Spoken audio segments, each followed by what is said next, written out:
ঢাকার শ্যামলীতে এক যুবক ছিনতাইয়ের শিকার হয়ে নিজের পরনের জামা জুতাও হারিয়েছেন। ওই ঘটনার একটি ভিডিও সামাজিক যোগাযোগ মাধ্যমে ছড়িয়ে পড়েছে। সিসিটিভি ক্যামেরার সূত্র অনুযায়ী শুক্রবার সকাল 6টা 1 থেকে 6টা 2 এর মধ্যে এই ঘটনাটি ঘটে শ্যামলীর এক ফাঁকা গলিতে। ভিডিওতে দেখা যায় গুড়ি বৃষ্টির মধ্যে এক যুবক ছাতা মাথায় গলির মধ্যে হেঁটে আসছেন। পেছন থেকে হেডলাইট জ্বালিয়ে একটি মোটরসাইকেল আসছে।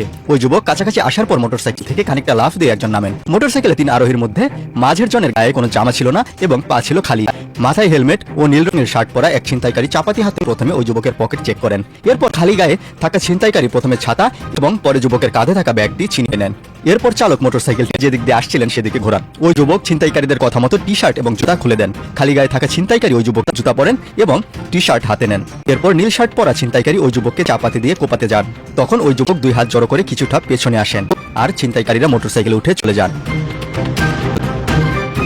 শেরেবাংলা থানার ভারপ্রাপ্ত কর্মকর্তা ইমাউল হক প্রথম আলোকে জানান, তারা ঘটনাস্থল পরিদর্শন করেছেন। সেখান থেকে তারা তথ্য সংগ্রহ করেছেন। ঘটনার শিকার হওয়া যুবক প্রাথমিক জিডি করেছেন।